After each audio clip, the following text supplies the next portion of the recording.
बोलो कुछ लेके गया है धरती की कोई वस्तु लेके गया हो तो बता दो। इसलिए मैं कहता हूं कि कभी भी अपयश नहीं लेना चाहिए। यश की जिंदगी जियो, यश को बांटो, अपयश से दूर रहो, अवगुणों से दूर रहो, सद्गुणों के ग्राहक बन जाओ, सद्गुण के ग्राहक बन जाओ। तुम सब जितने बैठे हो बोलो किसके ग्राहक हो? सद्गुणों के ग्राहक हो। ये तुम्हारी जिंदगी सफल हो गई प्यारे, जिंदगी तुम्हारी सफल हो गई। ये मैं सत्य कह रहा हूं।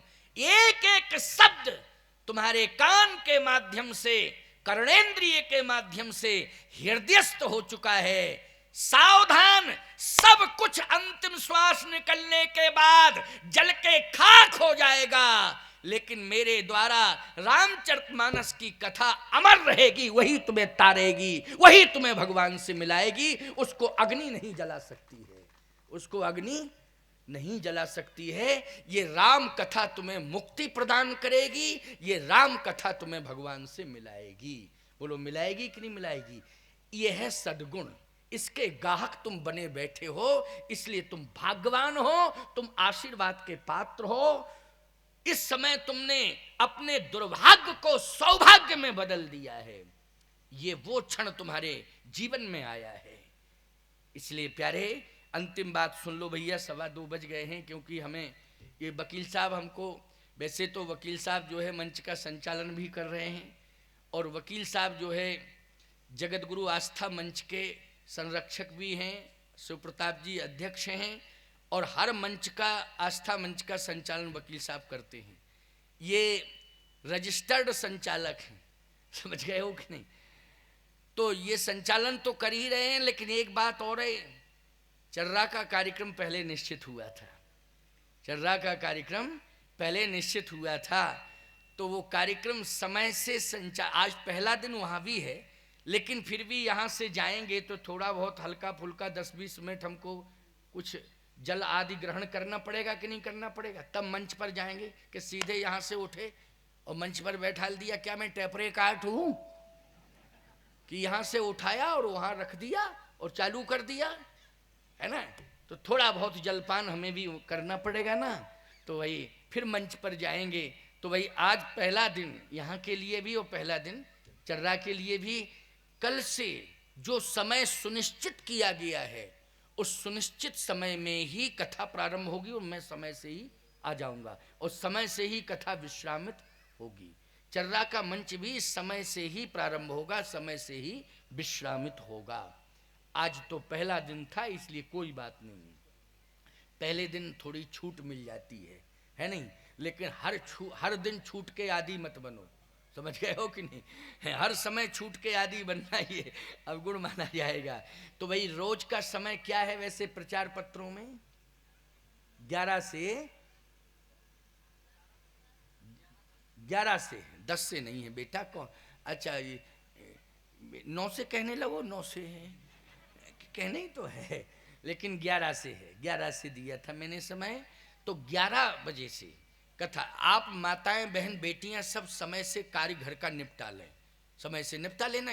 अरे 3-4 दिन की ही तो बात है, थोड़ा जल्दी कर लेना काम धाम। ये काम धाम तो जिंदगी भर लगे रहेंगे, चाहे पुरुषों से भी कह रहा हूं, ऐसी बात नहीं कि केवल महिलाओं से ही कह रहा हूं, आप सबसे समान रूप से सबसे कह रहा हूं। जितने भी सभा में श्रोता बैठे हैं, चाहे वो पुरुषों की दीर्घा में बैठे हों, महिलाओं की दीर्घा में महिलाएं बैठी हैं, सबसे समान रूप से कह रहा हूं कि थोड़ा सा परिवर्तन 3-4 दिन के लिए अपनी दिनचर्या में कर लेना।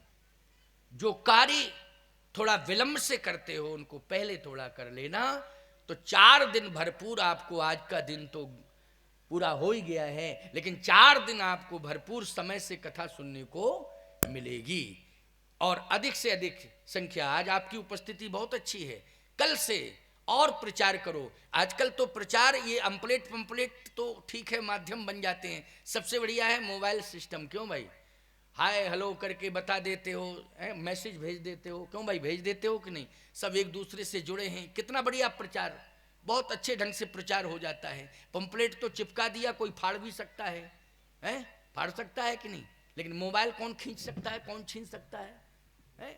आपने बात की, आपने व्हाट्सएप कर दिया, आपने मैसेज कर दिया, जानकारियां मिल गई जानकारियां, और इतने जल्दी जानकारी मिलती है और आने का भी साधन सबके पास, 2 व्हीलर 4 व्हीलर, क्यों भैया, जो जिस सामर्थ्य का व्यक्ति है सबके पास साधन है कि नहीं, तो साधन से आने में कोई दिक्कत नहीं होती है। और तुम्हें तो दिन की कथा मिली है, दिन में तो आने में कोई दिक्कत है ही नहीं। और गांव में दिन की कथा हो रही है तो गांव वाले तो ज्यादातर दिन में, क्यों भैया इस समय कोई खेती का काम तो नहीं चल रहा है ज्यादा व्यस्त वाला, हल्का फुल्का तो जीवन ही चल रहा है क्यों भाई, ये काम हम की बात छोड़ो, जीवन ही हल्का ही फुल्का चल रहा है, लेकिन इस जीवन को हमें मजबूत बनाना है, इसलिए कथा हो रही है और कथा सुननी है, नहीं हल्का फुल्का तो जीवन ही है। क्यों भाई, इसको मजबूत बनाना है, जीवन को मजबूत कैसे बनेगा जीवन, याद रखना, ये कोई विटामिन खाने से मजबूत नहीं बनेगा।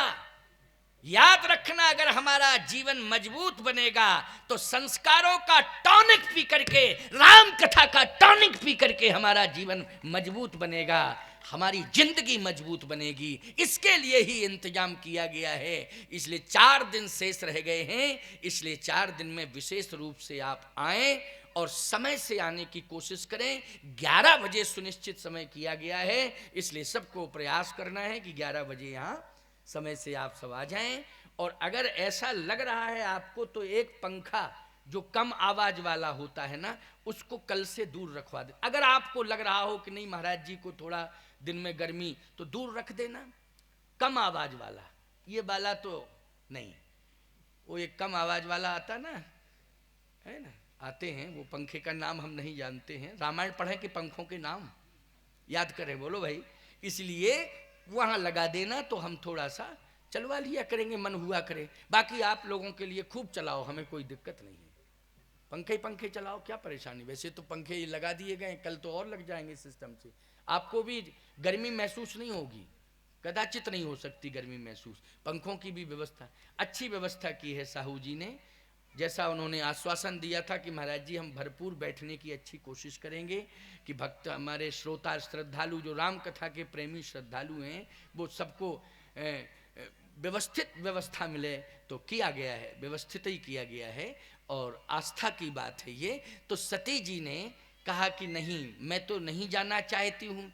शंकर जी ने कहा देख मैं तो जा रहा हूँ, तुझे नहीं जाना है तो मत जा, लेकिन मैं तो जा रहा हूँ, मैं तो जा रहा हूं। तो सती जी ने कहा कि ऐसा है कि आप जा रहे हैं और 2:15 बज गए हैं तो आप लौटेंगे कब, इसलिए मेरी इच्छा है कि आज नहीं कल जाइए आप, और फिर रात भर में हम भी विचार कर लेंगे कि हमें जाना है या नहीं जाना है। थोड़ा हमें भी तो विचार का मौका दीजिए, क्योंकि कथा एक ही दिन की हो रही है, अरे कथा तो अभी चलेगी ना। शंकर जी बोले हाँ कथा तो अभी चलेगी, तो कहे आज थोड़ा रुक जाइए, कल जाएंगे। शंकर जी बोले तो कोई बात नहीं है, कल जाएंगे। अब वो रात में विचार करेगी, पता नहीं किससे पूछती, अपने पिताजी से पूछेगी कि मैं जाऊं या ना जाऊं। कुछ ऐसी होती हैं महिलाएं। देखो एक बात बताएं, मायके की तुम धरोहर हो, जहां तुम्हारा जन्म हुआ है ना, वो माँ बाप की तुम धरोहर हो। केवल सुरक्षा के लिए परमात्मा ने तुम्हें उनके हाथों में भेजा है, ये धरोहर के रूप में, लेकिन तुम्हारा मूल अधिकार, असली घर तुम्हारा ससुराल ही है। असली घर कौन है? पति का घर असली घर है तुम्हारा। मायके का घर सुहागवती नारी का उद्धार नहीं करता है। जिस घर ने उसके माथे में सिंदूर भरा है, जिस घर ने उसके माथे में सिंदूर भरा है, उस घर का सदस्य ही तुम्हें मोक्ष की ओर ले जाएगा। वह घर ही तुम्हें मोक्ष की ओर ले जाएगा। वह घर ही तुम्हारा असली घर है। और वो ऐसा घर है, यदि उस घर पर तुमने विश्वास कर लिया, पति के घर पर अगर तुमने पूरा यकीन कर लिया, पूरा विश्वास कर लिया, तो परमात्मा के घर नहीं जाना पड़ेगा, परमात्मा तुम्हारे घर में ही आ जाएगा तुम्हारा कल्याण करने के लिए। लेकिन तुम्हें उस घर के प्रति समर्पित होना पड़ेगा।